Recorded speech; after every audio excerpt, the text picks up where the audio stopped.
माता की, भारत माता की।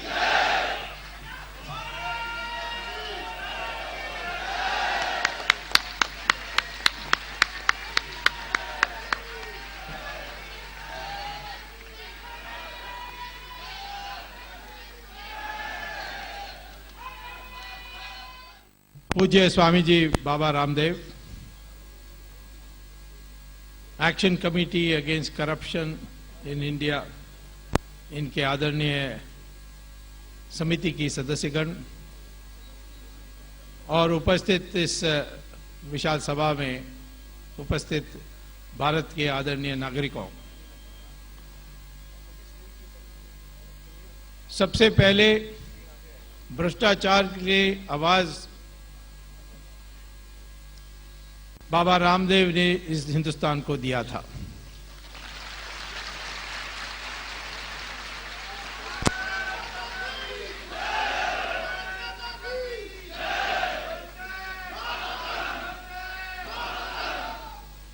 और 2 साल से ज्यादा इसके पूर्व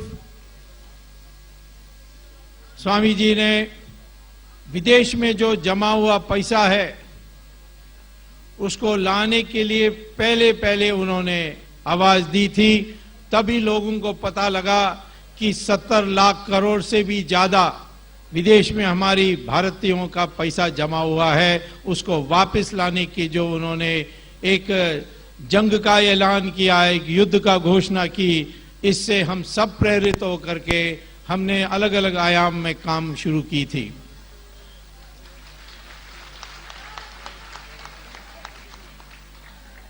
एक्शन कमेटी अगेंस्ट करप्शन की समिति बनाने की इसलिए जरूरत हुई क्योंकि स्वामी जी ने जनता में बहुत काम किया, जनता को बड़े भीड़ में इकट्ठा किया। मार्च मास में दिल्ली में रामलीला ग्राउंड्स में जो विशाल सभा हुई, जिसमें अपने बल पर, अपने शक्ति पर लोग आए, उनको कोई बिरयानी की पोटली देने की जरूरत नहीं पड़ी, ट्रक में लाने की जरूरत नहीं पड़ी, अपनी इच्छा से लोग आए। और इससे भयभीत होकर आप जानते हैं कि जून मास में सरकार ने क्या कुकर्म किया। और उस समय हमने ये सोचा कि स्वामी जी तो सारे देश में जनता से प्रिय हैं और जनता की को इकट्ठा कर रहे हैं, तो हम एक दूसरे आयाम में काम करें, वो है कानूनी तौर पर। और उस कानूनी तौर पर करके स्वामी जी का हम सहायक बने, उनको मदद करें। इस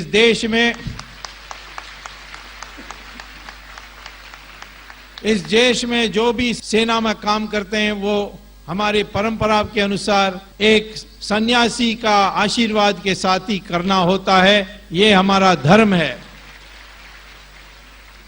तो स्वामी जी के आशीर्वाद से हमने इस समिति का काम शुरू किया है। और उस कमेटी के सदस्य, जिस समिति का अध्यक्ष मैं हूं, और उसमें कर्मठ हमारे समाज में सेवा करने वाले गोविंदाचार्य हैं, वो उसके एक सदस्य हैं। उनको कुछ जेपी के काल में जेपी इनको मानते थे कि इनका बना कोई संघर्ष नहीं हो सकता है, तो हमें गर्व है कि वो इस समिति का सदस्य बने हैं। दूसरा है एक महाबुद्धिजीवी जिनके लेख से सरकार घबराती है, वो हैं श्री एस गुरुमूर्ति। वो भी इसके सदस्य बनने के लिए तैयार हुए और वो वहां फ्रंट रो में बैठे हुए हैं। और हमारे देश की जो गुप्तचर विभाग है, इंटेलिजेंस ब्यूरो, उसके बड़े शानदार से संचालन करने वाले डायरेक्टर रहे हुए अजीत डोवाल आज रिटायर हो गए हैं। वो भी हमारे सदस्य बनने के लिए उन्होंने स्वीकार किया। हमारे देश के एक प्राध्यापक जो पहले एक बार एडिटर भी रहे, दुनिया में राष्ट्रीय सुरक्षा में उनकी मान है, उस विश्लेषण के लिए उनकी पूछ है, उनको लोग दुनिया भर में बुलाते हैं, वो हैं प्रोफेसर मोनू नालापात। वो भी हमारे सदस्य बने हैं।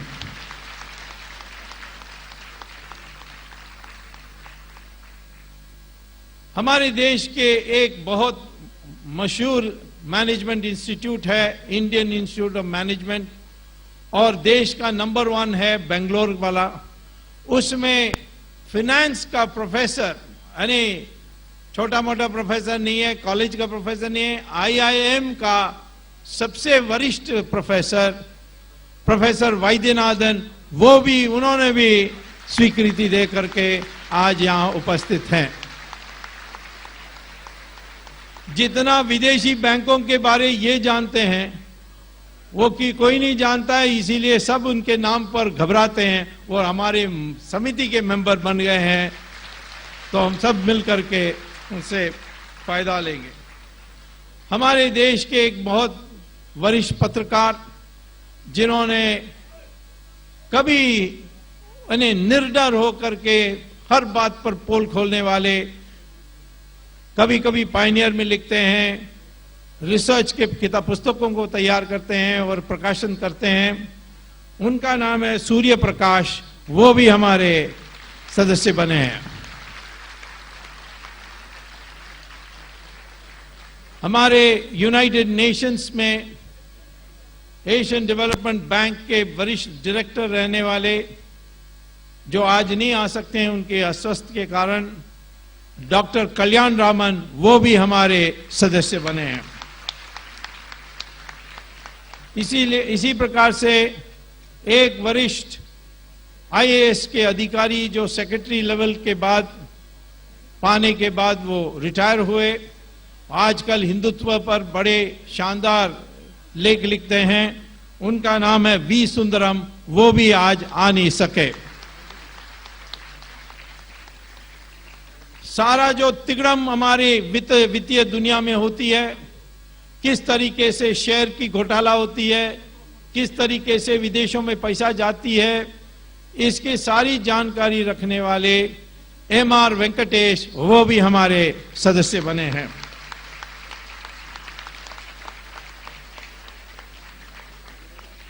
टू जी स्पेक्ट्रम का घोटाला को पहले प्रकाशन में लाने वाले और निर्डर होकर के पोल खोली सारे डॉक्यूमेंट्स की छापकर पायनियर अखबार में, जो आज हिंदुस्तान में कई जगहों में उनको इंडियन ऑफ द ईयर के नाम पर पुरस्कृत हुए हैं, वो हैं हमारे जे गोपी कृष्णन। वो भी हमारे सदस्य बने हैं।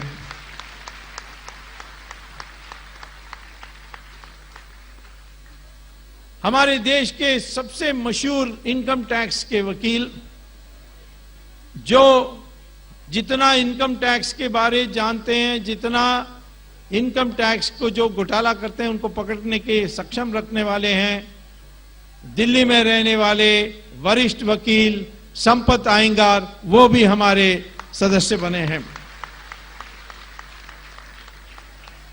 अभी झारखंड में बड़े प्रसिद्ध होकर मधु कोड़ा के जो सारा घोटाला निकाल करके उसको जेल भेजे भूतपूर्व विधायक सरजू राय, वो भी हमारे सदस्य बने हैं।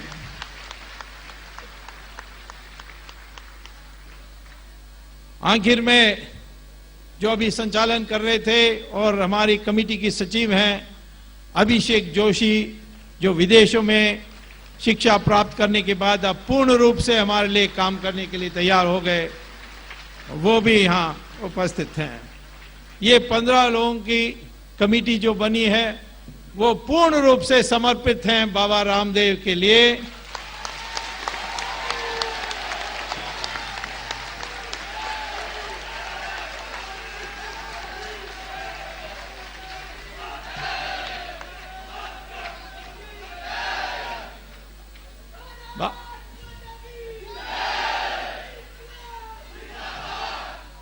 बाबा जी, आप हमारे लिए महर्षि हैं। जैसे कृष्ण भगवान ने योद्धा को मार्गदर्शन दिया, वैसे आप हमें मार्गदर्शन देते रहिए, यही हम चाहते हैं।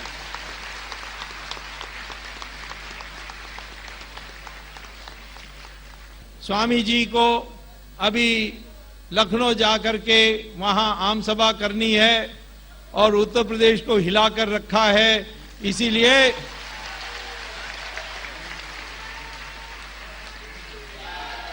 उनका कार्यक्रम होने के बाद भी उन्होंने कहा मैं थोड़ी देर के लिए आके जाऊंगा। इसीलिए आपकी कृपा के लिए हम कोटि कोटि धन्यवाद आपको देते हैं।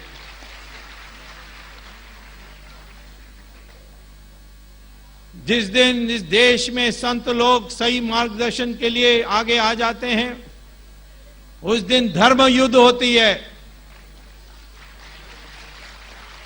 और इस देश में, इस धरती में धर्म के आधार पर ही राज बननी चाहिए। इसके लिए पहला कदम हमें इस देश की भ्रष्टाचार को मिटाना है और भ्रष्टाचार मिटाने के लिए हमें हर मोर्चे पर लड़ने की आवश्यकता है। युद्ध जो है पूर्ण युद्ध का लक्ष्य, उसको ध्यान में रखते हुए हम लड़ते जाएंगे। महाभारत में भी कभी आगे पीछे होने की आवश्यकता पड़ी, कभी अभिमन्यु की मृत्यु देखना पड़ा, परंतु आखिर में धर्म की जीत हुई। वैसे ही भ्रष्टाचार पर भी हम छोटे मोटे इधर की हार कभी मानने वाले नहीं है, अंत तक जाएंगे। जब मैं पहले हाई कोर्ट में गया था 1.5 साल पहले और कहा कि सारे लाइसेंसेस को कैंसिल करने चाहिए, तो हाई कोर्ट ने मेरी याचिका को खारिज की थी। लेकिन बाद में सुप्रीम कोर्ट में गया और सुप्रीम कोर्ट ने परसों उसको पूर्ण रूप से रद्द कर दिया है।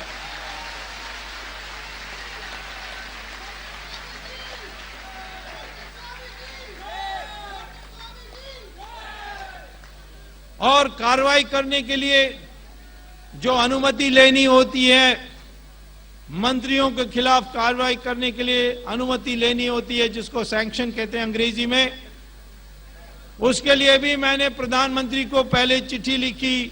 राजा के ऊपर केस डालने के लिए आपको अनुमति दीजिए। उन्होंने 1.5 साल के लिए कोई जवाब नहीं दिया और मेरे 5 चिट्ठियों का हाई कोर्ट गया था तो हाई कोर्ट ने माना नहीं और मेरी याचिका को खारिज की। फिर सुप्रीम कोर्ट में गया और सुप्रीम कोर्ट में भी परसों को हमारी जीत हुई। कौन होता है स्वामी प्रधानमंत्री को चिट्ठी लिखने के लिए? प्रधानमंत्री सबको चिट्ठी नहीं दे सकता है, चिट्ठी का जवाब नहीं दे सकता है। सुप्रीम कोर्ट ने कहा कि हर नागरिक के कंप्लेंट पर प्रधानमंत्री को जवाब देना ही पड़ेगा।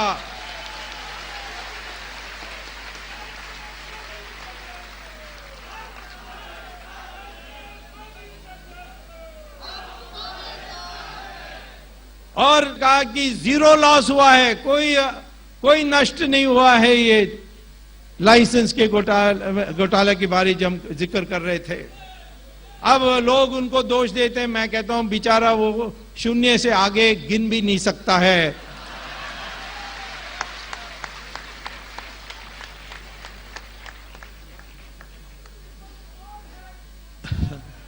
तो मैं आपसे कहना चाहता हूं, मैं आपको कहना चाहता हूं, ऐसे ही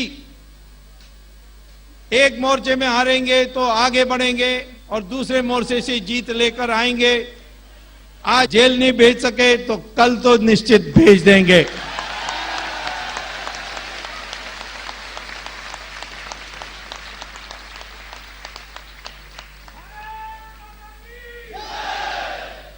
तो इसके लिए हमें आशीर्वाद चाहिए और इस देश की संतों की आशीर्वाद प्राप्त हो। मुझे बड़ा हर्ष होता है कि इस मीटिंग के लिए श्री श्री रविशंकर ने आशीर्वाद की पत्र भेजी है। हमारे हिंदू धर्म आचार्य सभा के संयोजक स्वामी दयानंद सरस्वती, उन्होंने भी आशीर्वाद की पत्र भेजी है। जो सारे संतों का एक समिति बनी है, हिंदू धर्म आचार्य सभा, उनके कन्वीनर ने हमें आशीर्वाद भेजी है। ये धर्म युद्ध असली हो गई है। और यदि संत महाराज जैसे पहले प्राचीन काल में होता था, मार्गदर्शन करते रहेंगे और जब राजा गलती करेगा तो उसको फटका भी देंगे, तब ऐसे समाज में हम अपने देश में शुद्ध देश, शुद्ध संस्कृति ला करके हमारी देश को दोबारा दुनिया के नंबर 1 देश बना सकते हैं। आज हमारे देश की पैसा विदेशों में है। हमारे देश के अंदर विदेशी आकर के हमारी बिजनेस में और अन्य जगहों में हम लोगों को कमजोर कर रहे हैं। तो हम लोगों को इस सब चीज के लिए कैसा लड़ सकते हैं, ये मैं विवरण स्वामी जी के भाषण के बाद और आशीर्वाद भाषण के बाद मैं आपको विस्तार में बताऊंगा। अभी मैं निवेदन करता हूं स्वामी जी से कि आपका समय सीमित है, तो कृपया आप हमें मार्गदर्शन दीजिए। नमस्कार।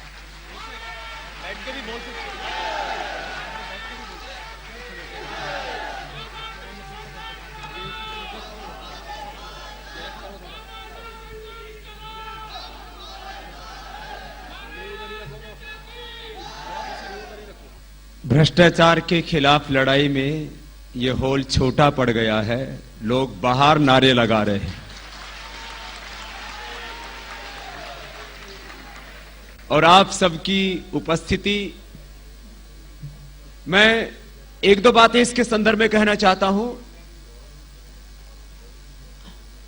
हमने ये जो प्रयोग किया है आज, इसमें किसी को घर जाकर के आमंत्रित नहीं किया, किसी संगठन से भी सूचना नहीं दी गई। यहां जितने लोग बैठे अपने घरों से अपने आप एक स्वतः स्फूर्त संकल्प से उठ करके आए।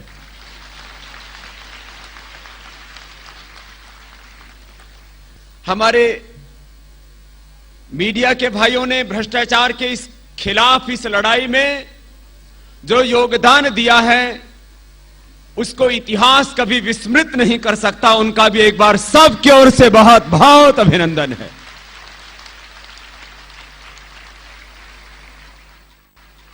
इस भ्रष्टाचार के खिलाफ जंग में चारों ओर से हमें मोर्चा खोलना पड़ेगा, क्योंकि एक तरफ भ्रष्ट राजनीतिक तंत्र देश को लूट रहा है, दूसरी तरफ एक जटिल सरकारी तंत्र और तीसरी तरफ कुटिल व्यापारी तंत्र और उसके अलावा विदेशी षड्यंत्र, चारों तरफ से जब देश को लूट रहा है तो भ्रष्टाचार के खिलाफ भी चारों ओर से आवाज उठनी चाहिए।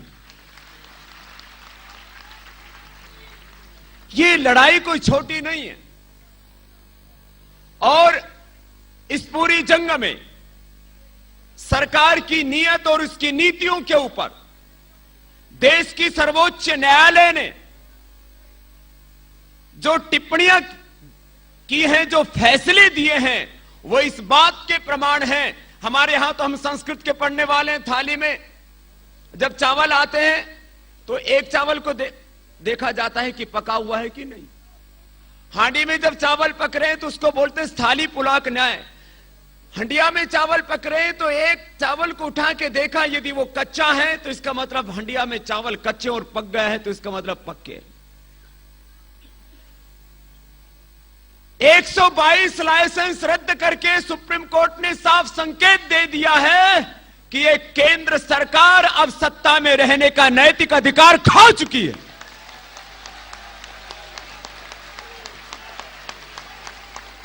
मुझसे मीडिया के भाई बोलते हैं, बाबा जी आज जो फैसला आया उसके ऊपर आपकी पहली टिप्पणी क्या है? अरे मेरे भाई, एक मंत्री की नहीं, इस पूरे सरकार की नीतियां ही गलत है। वो कहते हैं पहली सरकार की नीतियां गलत थी। अरे माना कि पहली सरकार ने यदि गलत नीतियां बना दी थी तो तुम यहां पर क्या लड्डू खाने के लिए बैठे हुए थे?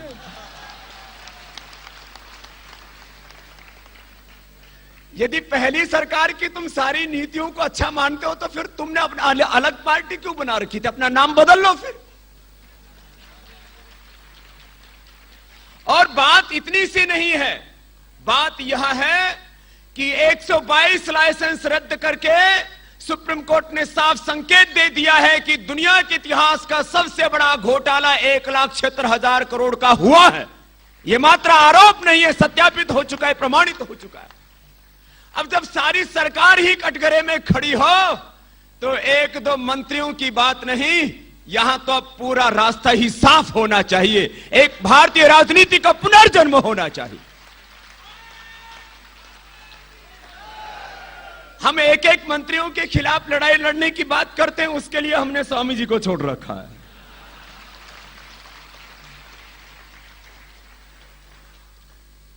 मैं डॉक्टर सुब्रमण्यम स्वामी जी के इस पुरुषार्थ को, उनके अभिक्रम को और हमारे भाई प्रशांत भूषण जी, इनको हम धन्यवाद देते हैं, पूरे राष्ट्र की ओर से बधाई देते हैं कि क्योंकि कानूनन पेचीदगियां बहुत होती हैं जंग में, उस जंग में इन्होंने एक ऐतिहासिक विजय प्राप्त की है। उसके लिए एक बार सबकी ओर से इनको बहुत बहुत बधाई।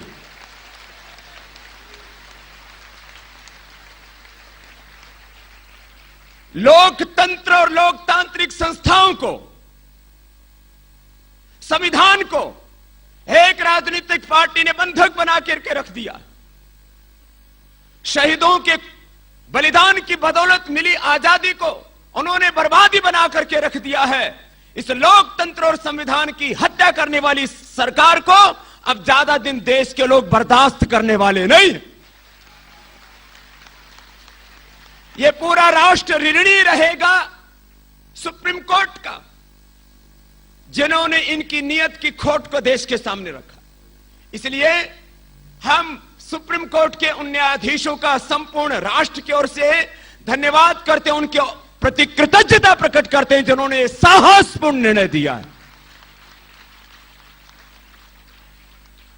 जिस पार्टी की केंद्र में लगभग 55 साल तक सरकार रही, पूरे तंत्र को उन्होंने बंधक बना के रखा हुआ है।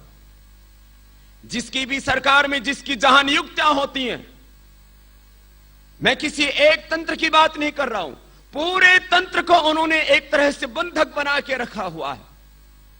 अब उसमें पूरा सच सामने आने में यद्यपि वक्त लगेगा, लेकिन संकेत साफ बता रहे हैं, यहां दाल में काला नहीं, यहां तो पूरा ही घोटाला है।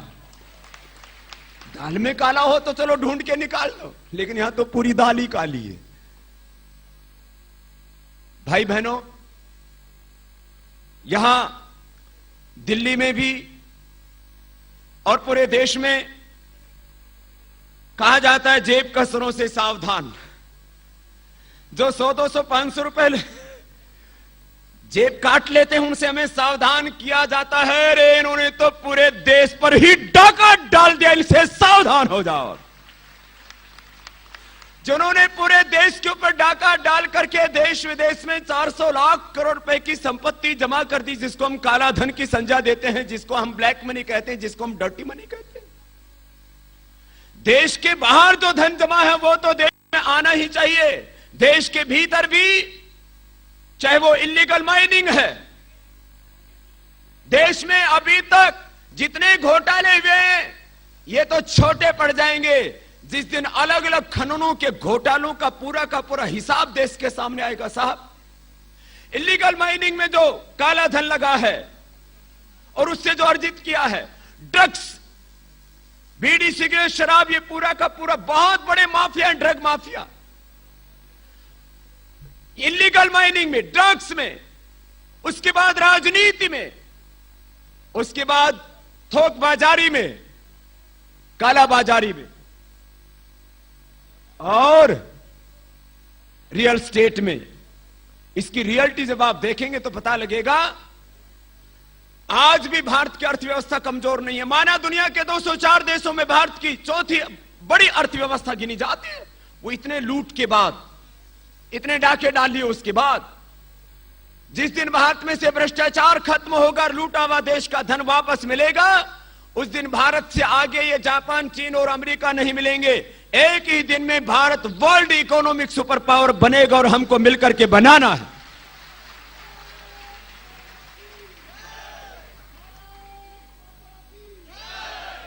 मुझे बहुत आश्चर्य होता जब राजनीति के दंगल में बोले तुम बड़े चोर, तुम बड़े चोर। आप रोज टीवी चैनलों पर भी ये बहस सुनते हो और पब्लिक भाषणों में भी। जब पब्लिक के बीच में नेताजी बोलते हैं, कोई कहता है ये पैसा खा गया, कोई कहता है वो पैसा खा गया। अब पूरे हिंदुस्तान ने देखा है। मैं किसी को टारगेट बना करके बात नहीं कर रहा हूं। कुछ लोग कहते हैं बाबा जी आप लोग एक ही पार्टी को टारगेट क्यों बनाते हो? मैंने कहा हम तो किसी को टारगेट नहीं बनाते, वो पार्टी हमको हर वक्त टारगेट बनाती है, ये बात सच्ची है। और एक ही पार्टी हमको टारगेट बनाती है। इसका मतलब मैं बाकी पार्टियों को कोई क्लीन चिट नहीं दे रहा हूं, लेकिन किसी पर आरोप भी नहीं लगा रहा हूं। दूसरी पार्टियां भ्रष्टाचार के खिलाफ इस जंग में यदि साथ ना दें, कुछ तटस्थ हैं, कुछ मौन हैं, कुछ मुद्दों का समर्थन कर रही हैं, लेकिन जब हम काले धन और भ्रष्टाचार के खिलाफ बात करते हैं तो एक ही पार्टी को पेट में दर्द क्यों होता? इसका मतलब चोर की दाढ़ी में तिनका। अब इनके तिनके नहीं साहब, इनके तो पूरे झाड़ झंकाड़ है। योग ऋषि सच इस देश के सामने आएगा तब एक दो गद्दाफी नहीं, यहां हजारों गद्दाफी नजर आएंगे।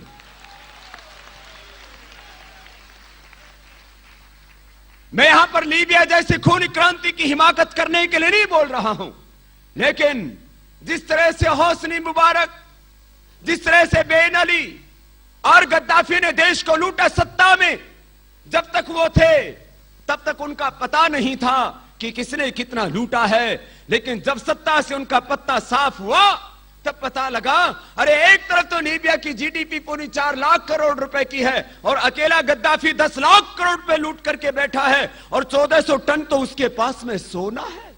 जब हिंदुस्तान के इन बेईमानों का पूरा सच सामने आएगा, जिस दिन पूरी की पूरी जन्म कुंडली की खुलेगी और सच पूरा बेपर्दा होगा, तब आप इस बात को महसूस करेंगे कि किस तरह से 121 करोड़ लोगों का हक लगभग 121 लोगों ने लूट लिया और हिंदुस्तान को दरिद्र बना दिया है।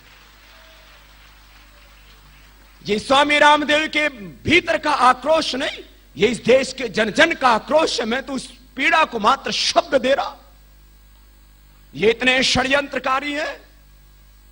अच्छा बताओ, ये बाबा के पीछे लठ लेके क्यों पड़े हुए? बाबा ने कोई इनकी भैंस खोल ली? तो हमने क्या कर लिया भाई? अब ये इनको अफजल गुरु देशभक्त नजर आता है, योग गुरु देशद्रोही नजर आता है। ये क्यों इस बात को कह रहा हूं? सारी एजेंसियां बाबा के पीछे लगा दो। एक मेरे से बोला बाबा वो आपके बालकृष्ण जी के पीछे भी तो सीबीआई लगाई। मैंने कहा ये सबसे बड़ा प्रमाण है कि आचार्य बालकृष्ण का योगदान बहुत बड़ा है हिंदुस्तान के लिए। यदि ईमानदार आदमी के पीछे, देशभक्त आदमी के पीछे सीबीआई लगा दी जाए तो उसकी देशभक्ति का सबसे बड़ा प्रमाण हो जाता है। इसका मतलब मैं सीबीआई की पूरी कार्यप्रणाली पर प्रश्न चिन्ह नहीं लगा रहा हूं, लेकिन जिस तरह से लोकतंत्र और मैंने कहा लोकतांत्रिक संस्थाओं को बंधक बना के रख लिया है, उससे भी बहुत बुरा हाल है साहब। ठीक है सीबीआई ने कुछ अच्छे काम भी किए, लेकिन सीबीआई सरकार की कठपुतली बन के काम करे और ऐसा ही लोकपाल बनाना चाहते हैं, जिधर चाहे उसको घुमा दें। हम मजबूत लोकपाल तब मानेंगे जब लोकपाल की नियुक्ति निष्कासन ठीक तरीके से होगा, जिसमें सरकार का सीधा हस्तक्षेप ना हो, और सीबीआई की एंटी करप्शन विंग यदि लोकपाल के अधीन हो, तब मानेंगे कि लोकपाल ये सही बनाना चाहते, मजबूत बनाना चाहते। ढिंडोरा पीटा जा रहा है, इन्होंने लोकपाल पास नहीं होने दिया। ये लोकपाल भ्रष्टाचार को मिटाने के लिए नहीं, ये लोकपाल भ्रष्टाचार को बढ़ाने के लिए बनाना चाहते हैं साहब।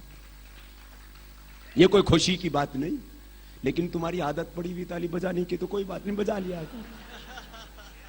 122 लाइसेंस रद्द कर दिए गए और यह कह दिया गया कि कदम कदम पर कानून का वायलेशन हुआ है। जीरो लॉस की बात को झूठा साबित कर दिया है, सरकार की धज्जियां उड़ा करके रख दी। और फिर क्या कहते, हमें तो सुप्रीम कोर्ट ने कुछ भी नहीं कहा। हमने तो आंखें बंद कर रखी हैं, कान भी बंद कर रखे हैं, और जुबान खबरदार कोई बोलेगा नहीं। आपने देखा होगा 2 दिन पहले टीवी चैनलों के ऊपर उस पार्टी के लोगों के बोलने वालों का टोटा पड़ा हुआ था। हमारे गांव में कहावत है, एक आदमी ने बहुत पाप कर्म किया, उसको गांव वालों ने गधे पर बैठा करके मुंह काला करके गले में जूतों की माला डाल के पूरे गांव में घुमा दिया। शाम को जो गधे पर बैठा था मुंह काला करके गले में जूतों का हार पहना करके बोला, भाई आज तो बेइज्जती होते होते बच गए।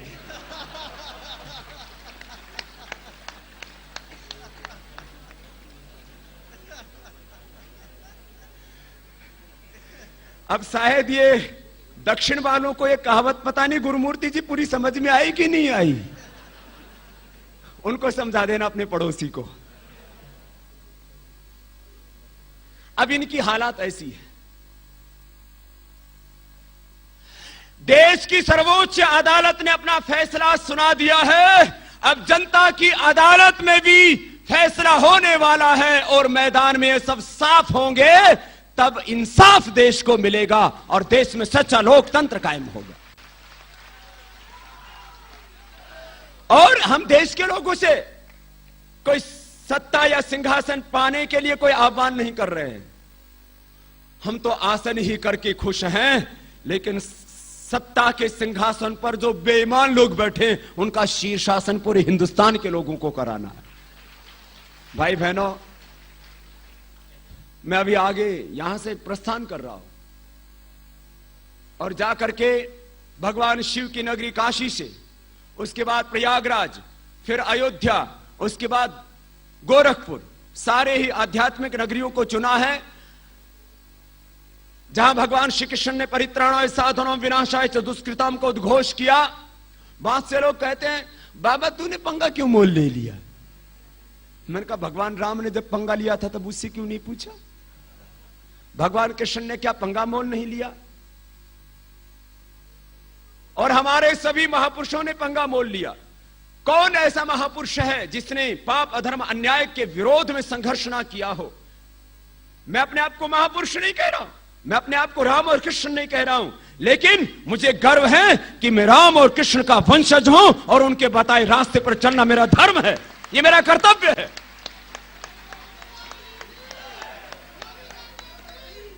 क्योंकि राजनीति में जब बैठे लोग हैं, कोई गठबंधन धर्म निभा रहा है, कोई अपना पार्टी धर्म निभा रहा है, राष्ट्र धर्म निभाने के अब देश को 121 करोड़ लोगों को खड़ा होना होगा और अपना अधिकार यदि मांगने से नहीं मिला तो उसको छीनना पड़ेगा और हिंदुस्तान को उसका हक आखिर मिल करके रहेगा। और मैं ये बात इसलिए कह रहा हूं, मैंने जब इस बात को कहा तो बहुत लोगों ने कहा बाबा ने अपनी तुलना भगवान से की। अरे यदि हम भगवान को अपना आदर्श नहीं मानेंगे तो क्या शैतान को मानेंगे? मैंने कहा भाई भगवान राम और कृष्ण को मैं यदि अपना आदर्श मानता हूं और उनको अपना पूर्वज मानता हूं, अपने आप को उनका वंशज मानता हूं, तो इसमें आपत्ति क्या है? अब बताओ, राम जी ने जाकर के रावण सहित कितने लोगों का, असुरों का वध किया। भगवान श्री कृष्ण जी ने कोई सिंहासन पाने के लिए, सत्ता पाने के लिए नहीं, कोई लंका में भगवान राम को अपना राज्याभिषेक नहीं करवाना था। यहां पर भगवान श्री कृष्ण को कौरव पांडवों के बीच में जंग लड़ा करके कोई सिंहासन नहीं पाना था। और चलो भगवान रामकृष्ण से आगे मैं बात करता हूं, हमारे तो हनुमान जी तो योगी थे, वो तो आकाश गमन सहित उनको सब सिद्धियां थी। अच्छा बताओ, हनुमान जी ने क्यों पंगा मोल लिया? अपने आप ब्याह करवाया नहीं और दूसरी की पत्नी ढूंढता फिर रहा है।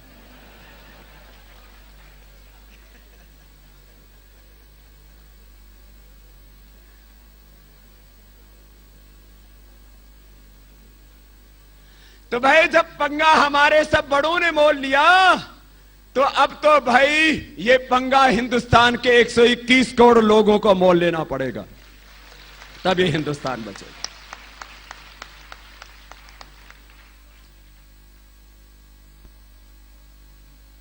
और संतों को किसने नहीं सिताया? अच्छा बताओ, बाबा जी तो जो है इन बेईमानों की आंख की किरकिरी इसलिए बना हुआ है कि वो इन्होंने लाख यत्न कर लिए उसको मिटाने के, उसको दबाने के, उसको खरीदने के, कुचलने के, लेकिन कामयाब नहीं हो पाए।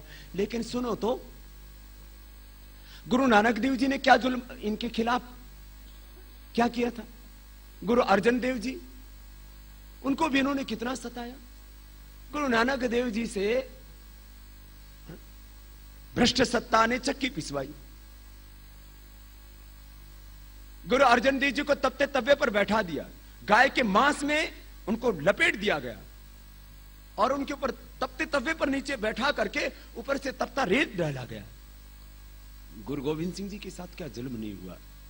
मैं अपनी तुलना उन महापुरुषों से फिर नहीं कर रहा हूं, लेकिन जब मेरे पूर्वजों ने कष्ट सहे देश धर्म और संस्कृति की रक्षा के लिए, चाहे कितना ही कष्ट सहना पड़े, कितना ही अपमान करें, लेकिन अपने स्वधर्म और राष्ट्र धर्म से विचलित होने वाले नहीं है, लड़ेंगे और जीतेंगे।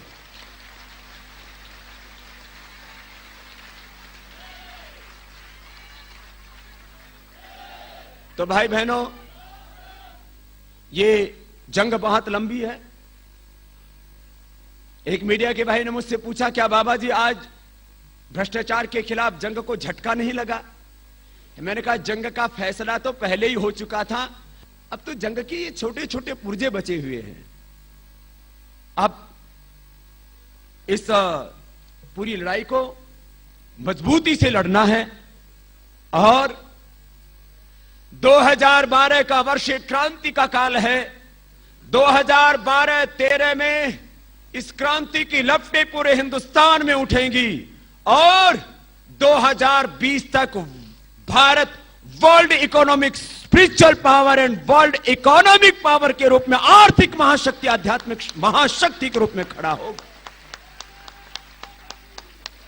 यह करीब करीब 7 वर्ष का समय है और देश अंगड़ाई लेगा। आजादी से पहले करीब 400 लाख करोड़ रुपए की लूट भी वो तो बेगानों ने लूटा था, विदेशियों ने लूटा था हिंदुस्तान को। साहब, जब रॉबर्ट क्लाइव सत्ता में था तब तक वो सच सामने नहीं आया था, लेकिन बाद में पता लगा एक रॉबर्ट क्लाइव 900 सोना चांदी के जहाज लूट करके लेकर के चला गया। 900 जहाज, 400 लाख करोड़ रुपए के करीब विदेशियों ने लूटा, क्योंकि वो अपना नहीं मानते थे वतन को। लेकिन उससे भी ज्यादा अफसोस तब होता है, आजादी के इन 64 वर्षों में कुछ भ्रष्ट, बेईमान और गद्दार लोगों ने देश में चारों ओर से डाका डाला है और करीब 400 लाख करोड़ रुपए खुद तो लूटा। और अब देश की आधी से ज्यादा अर्थव्यवस्था पर विदेशी कंपनियों का पूरा लूट का षड्यंत्र, उनका शिकंजा लगा। तो अब भाई एक देश की बात नहीं, मैंने कहा ये कुचक्र बहुत गहरा है। कोई कहता है एफडीआई आएगी, उससे इतने करोड़ रुपए मिल जाएंगे, एफडीआई आएगी, इतने लोगों को रोजगार मिल जाएगा। मैंने कहा, हम विदेशों के सामने हाथ फैलाए पैसा मांगने के लिए दरिद्र होकर के, यह हमारा धर्म, हमारी संस्कृति नहीं कहती। अरे हमारा काला धन हमें वापस दे दो, हमें एफडीआई की जरूरत ही नहीं है। हिंदुस्तान अपने आप में बहुत शक्तिशाली। अभी भी बहुत प्रश्न बाकी है देश के अंदर और उनका समाधान प्रामाणिकता के साथ करना है और एक लंबी जंग लड़नी है। और इस जंग के लिए मैंने कहा, एक दिशा से नहीं, सभी दिशाओं से। आज भ्रष्टाचार के खिलाफ यहां 15 प्रामाणिक लोगों की देश में, जिन्होंने अपने अपने ढंग से लड़ाई लड़ी है और जिनके दिल में बहुत पीड़ा है, देश के लिए कुछ करने का अरमान है, उनकी एक कमेटी बनी है। मैं तो चाहता हूं, मुझसे लोग पूछते हैं बाबा जी क्या भ्रष्टाचार के लिए अलग अलग मोर्चे बनने चाहिए? मैंने कहा, जब लूटने वाले हर मोर्चे पर डटे हुए हैं तो बचाने वाले भी अनेक मोर्चों के रूप में हिंदुस्तान में खड़े होने चाहिए।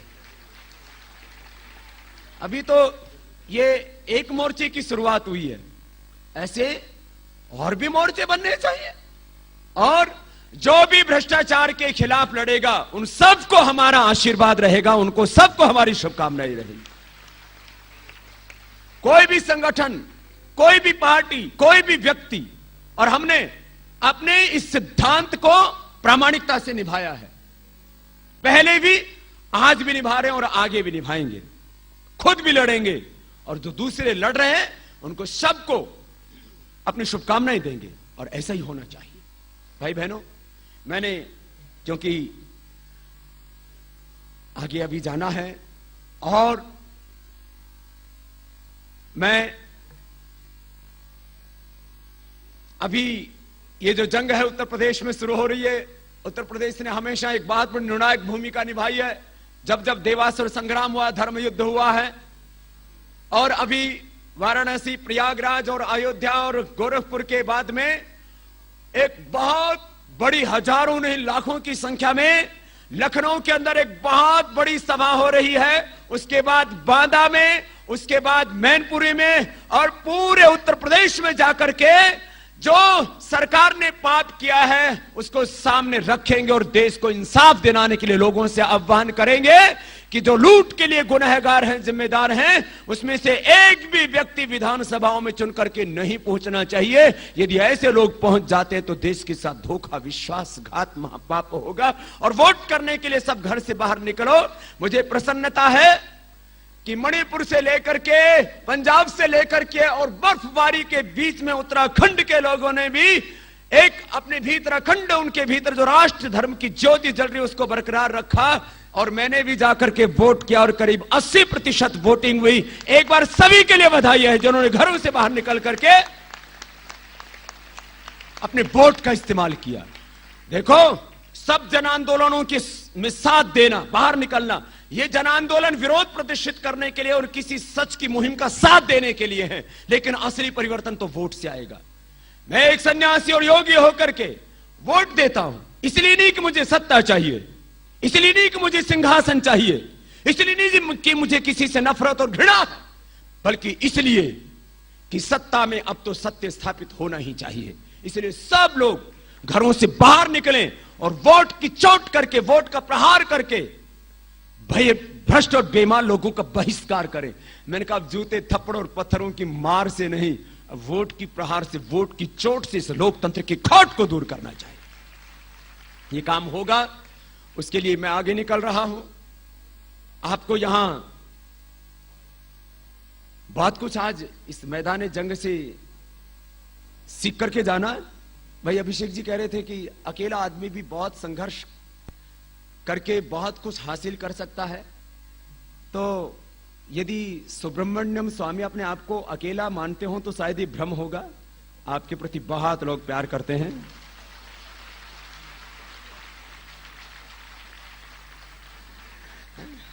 अकेला तो ये स्वामी है, आप तो वैसे भी अपनी पत्नी के भी स्वामी हो।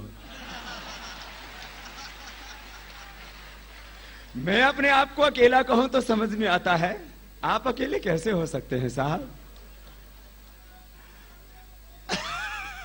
तो सुब्रमण्यम स्वामी अकेले नहीं हैं, बाबा रामदेव अकेले नहीं हैं। और कुछ लोगों को बोलते हैं हाँ बाबा तू अकेला नहीं है, तेरे आगे ये है, तेरे पीछे वो है। मैंने कहा मेरे आगे पीछे कौन है, ये मुझे दिखता है या तुम्हें दिखता है? बोले बाबा के पीछे वो है। इधर कौन है? अभी देखो आप, इनमें तुम लोग संघ के हो क्या?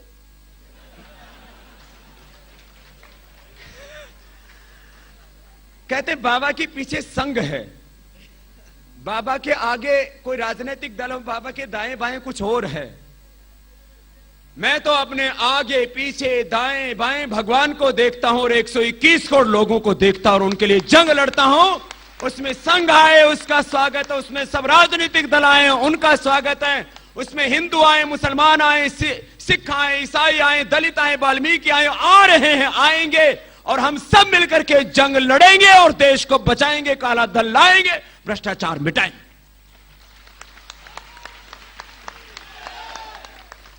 अब और कुछ बात नहीं मिलती तो पता नहीं भाई इनको किसी से डर लगता होगा, लगता है बहुत से लोगों को।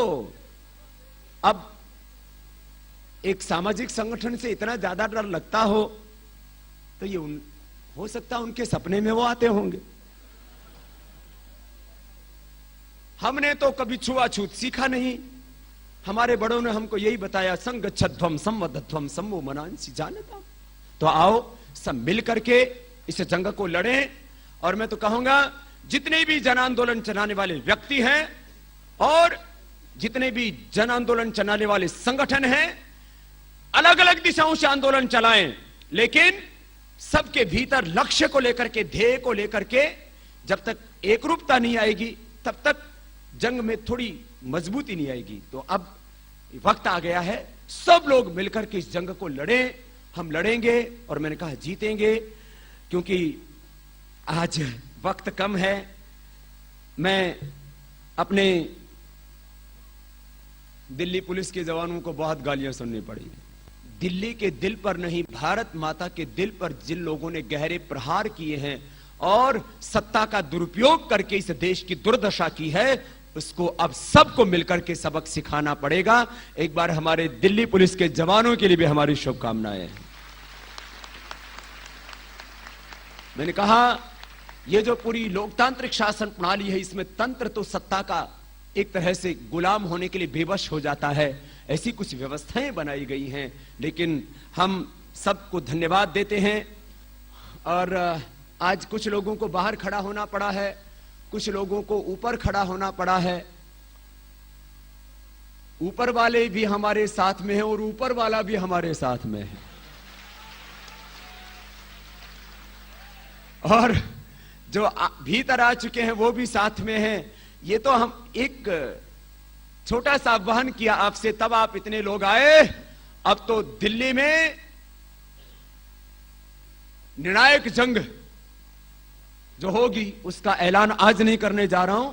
एक और निर्णायक जंग होगी और उस जंग में, उस देवासुर संग्राम में, धर्म युद्ध में सत्य विजयी होकर के निकलेगा।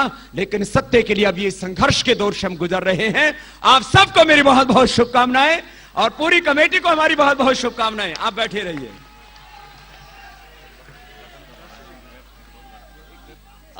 पूछने महाराज श्री जी से अनुरोध है कि एक्शन कमेटी की नई वेबसाइट हमने बनाई है। हम चाहेंगे कि वह महाराज श्री जी के द्वारा ही लॉन्च हो और वह हमें उससे आशीर्वाद में भी मिले।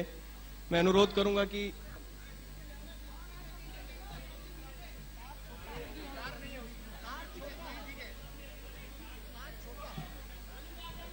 वो प्रोजेक्टर पे जाएगा। ये महाराज श्री जी ने लैपटॉप पे ही आशीर्वाद दे दिया। वेबसाइट ACACI की आज से लॉन्च हो गई है। प्रोजेक्टर और तकनीकी कारणों की वजह से हम क्षमा चाहते हैं, लेकिन आज से योग ऋषि स्वामी